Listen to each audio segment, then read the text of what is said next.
दूध दही बेचे वाला पाउच दारू बेचे वाला चढ़े फटक। अगर ससुर जी घर पर आ जाए उतना मान सम्मान जल्दी सारू अगर साली आ जाए तो सबसे ज्यादा मान सम्मान। का खियाया का पियाया कहाँ बैठाया कहाँ उठाया बताइए। दूध दही बेचे वाला झक मारे पाउच दारू बेचे वाला चढ़े कि सबसे ज्यादा मानता में बस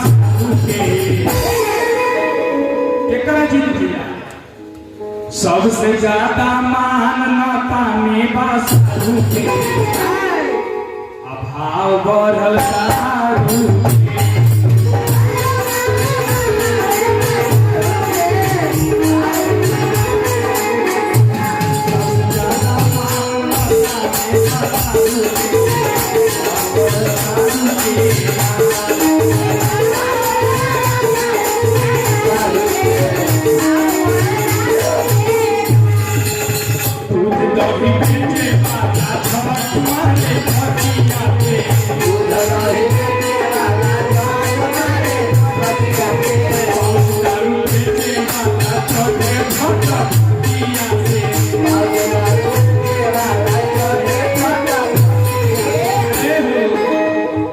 सबसे ज्यादा मानता में बस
अधिकांश तो आप देखिएगा मोबाइल दो चीज सबसे ज्यादा कामिल भी है और सबसे ज्यादा बेकार भी है। हां बाहर तो वही में लगा लो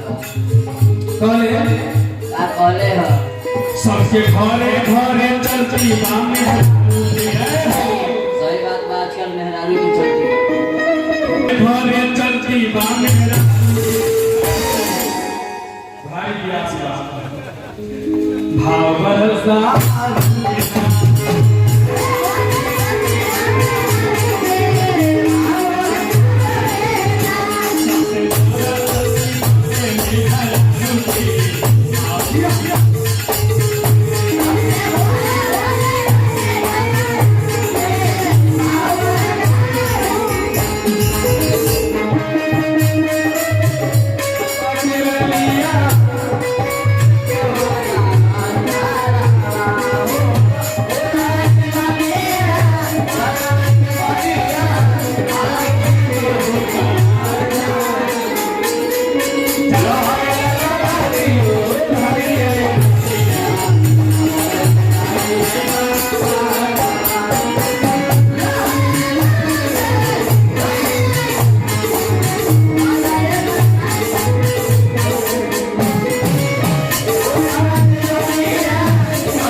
पत्थर ध के हमको लगता है सावन महीना भर लोग मांस मछली छोड़ देते। सही बात बा, कितना लोग मानते नहीं।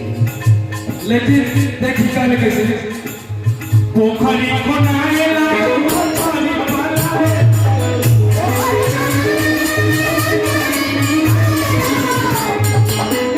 यही कमैचा वाला टोकरी धंधा में बिकाए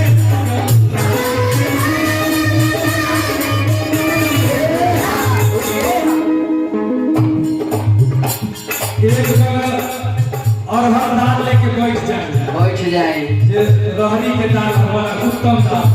हाँ चाहे ओकरा बेचे में कई दिन लगी। हाँ लेकिन मीट मछली को बेचने में कई दिन। हाँ मत पूछी 5 मिनट में उड़ जाए। पोखरी खुदाए लागल पोखरी खुदाए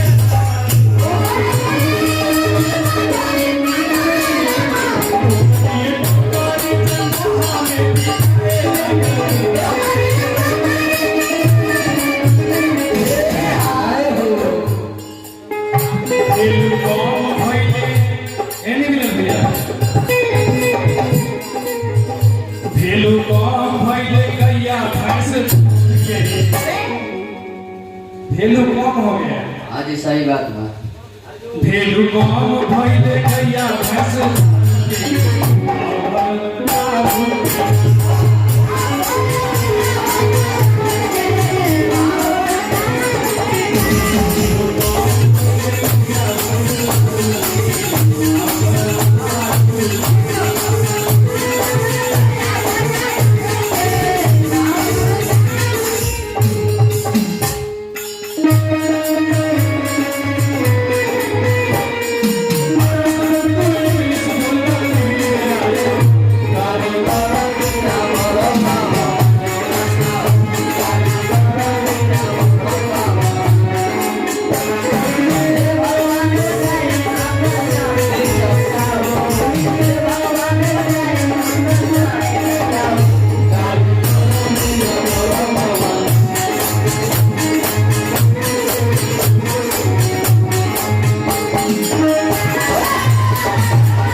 चटनी का भाव अब चटनी चाटे के चीज खाए के चीज ना प्रदीप भैया के पुरस्कार मिला 51 रुपया के। लास्ट में कवि का तुलना देखी कैसे कवि चौक से आई गई से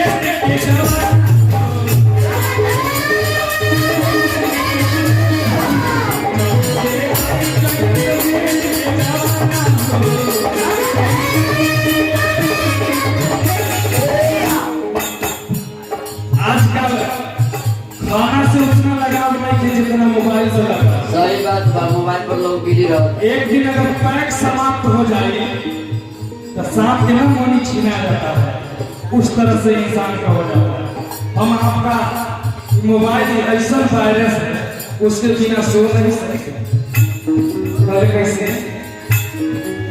कौन भाई गैया वो कौन भाई भेलू सिंपल मोबाइल के जमाना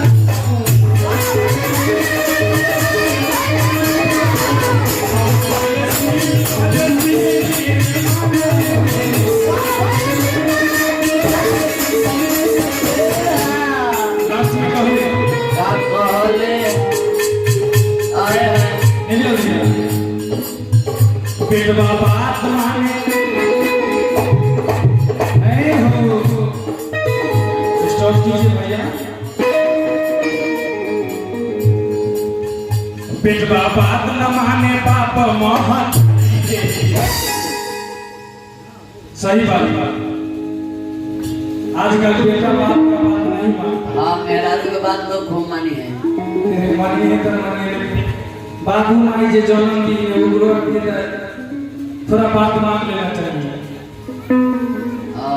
बेटा बात न माने बाप महत